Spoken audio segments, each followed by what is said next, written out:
Welcome friends, weather news Gujarati મારી YouTube ચેનલમાં સર્વે મિત્રોનું હાર્દિક સ્વાગત છે। મિત્રો, જે મિત્રો ચેનલ પર નવા આવ્યા ચેનલને સબસ્ક્રાઇબ ના કરી ચેનલને સબસ્ક્રાઇબ કરો, વિડીયોને લાઈક કરો અને વિડીયોને તમામ ગ્રુપમાં શેર કરો। ખાસ કરીને મિત્રો, આજના વિડીયોની અંદર વાત કરવાની છે નૈઋત્યનું ચોમાસું અને માવઠાના વરસાદ, જે અત્યારે એક પ્રી મોન્સૂન એક્ટિવિટીના રૂપે માવઠાના વરસાદ ચાલી રહ્યા છે તેના વિશેની વિશેષ માહિતી આપવાની છે। એટલે વિડીયો સૌથી પહેલા સંપૂર્ણ વોચ કરવો, વિડીયોને સંપૂર્ણપણે જોઈ લેવો।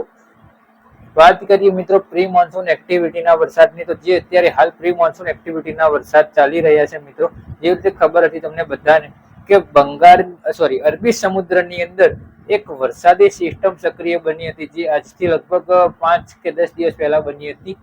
જે લો પ્રેશર સિસ્ટમ સક્રિય હતી, લો પ્રેશર સિસ્ટમના કારણે અને આગળથી નૈઋત્યનું ચોમાસું બંનેને અનુકૂળ વાતાવરણ મળતું હોવાથી નૈઋત્યનું ચોમાસું છે તે ઝડપથી આગળ વધ્યું અને ઝડપથી આગળ વધ્યા પછી તે ચોમાસું છે તે મુંબઈ નજીક આવીને નિષ્ક્રિય થઈ ગયું। મુંબઈ નજીક આવીને ચોમાસું અને જે વરસાદી સિસ્ટમો જે સક્રિય હતી, જે પ્રી મોન્સૂન એક્ટિવિટી, અત્યારે હાલ બસ એ જ વરસાદો પ્રી મોન્સૂન એક્ટિવિટીના ભાગરૂપે વરસાદો અત્યારે હાલ પડી રહ્યા છે મિત્રો। અત્યારે હાલ કોઈ ચોમાસાના વરસાદો નથી પડી રહ્યા, હજી ચોમાસું જે છે તે મુંબઈ આસપાસ નિષ્ક્રિય છે। હા, એટલું ચોક્કસથી છે મિત્રો કે આ 15 તારીખની આજુબાજુ એક અરબી સમુદ્રની અંદર એક સિસ્ટમ રચાવાની છે મિત્રો, એટલે કે અરબી સમુદ્રમાં હલનચલન જોવા મળવાની છે। પણ આ જે હલનચલન જોવા મળવાની છે તે કોઈ મોટી હલનચલન એકદમ નાની સિસ્ટમ હશે। નાની સિસ્ટમના કારણે જે નૈઋત્યનું ચોમાસું રોકાયું છે તે ધીરે ધીરે હવે એક્ટિવ થશે અને 15 જૂન પછી, એટલે કે 15 જૂનથી લઈને 20 જૂન સુધીમાં નૈઋત્યનું ચોમાસું ગમે ત્યારે ગુજરાતમાં પ્રવેશ કરશે તેવી અત્યારે હાલ પૂરતી અમારી શક્યતાઓ છે। અમે એવી કોઈ ભારે આગાહી આપતા નથી, જે અમને લાગતું હોય છે આગાહીમાં એની શક્યતાઓ ફક્ત દર્શાવતા હોઈએ છીએ।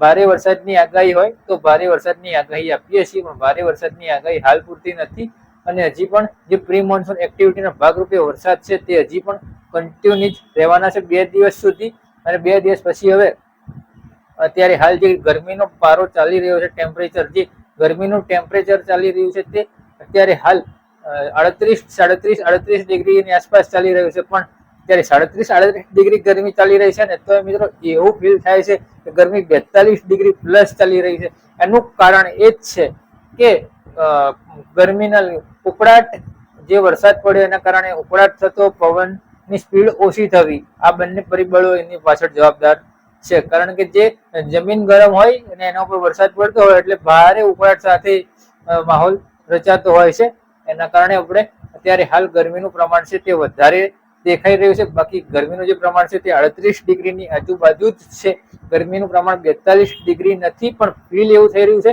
42 ડિગ્રી ગરમીનું પ્રમાણ હોય એવું અત્યારે હાલ ફીલ થઈ રહ્યું છે। બાકી અત્યારે હાલ જે હવે પવનના સ્પીડની પણ વાત કરી લઈએ, પવનની જે સ્પીડ છે 2 દિવસ પહેલા પવનની સ્પીડ વધારે હતી, પણ છેલ્લા 2 દિવસથી પવનની સ્પીડ છે તે રાહત થઈ ગઈ છે, પવનની સ્પીડ ઓછી થઈ ગઈ છે।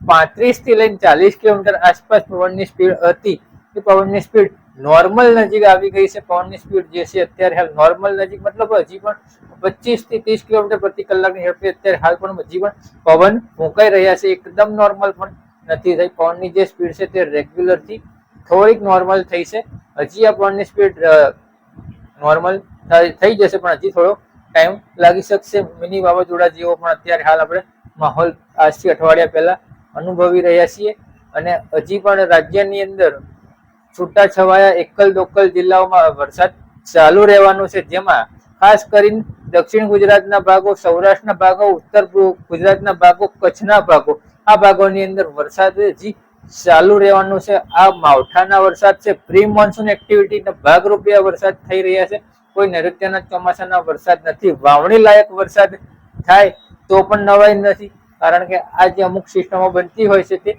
મજબૂત લો પ્રેશર વેલમાર્ક સિસ્ટમ બનતી હોય છે, જેના કારણે વાવણી લાયક પણ વરસાદો થઈ શકતા હશે, પણ અમદાવાદમાં એવા વાવણી લાયક વરસાદ થાય તેવી શક્યતાઓ બહુ ઓછી છે। એટલે અમદાવાદની અંદર વરસાદની શક્યતાઓ ઓછી છે, અમદાવાદની અંદર વાદળછાયું વાતાવરણ થાય તેવી પૂરેપૂરી શક્યતાઓ છે। તો મિત્રો, આજના વિડીયોની અંદર અત્યારે હાલ પૂરતું આટલું જ। ચેનલ પર નવા હોવ, ચેનલ સબસ્ક્રાઇબ કરો, ચેનલને સબસ્ક્રાઇબ કરો અને વિડીયોને લાઈક કરી તમામ ગ્રુપમાં શેર કરવો।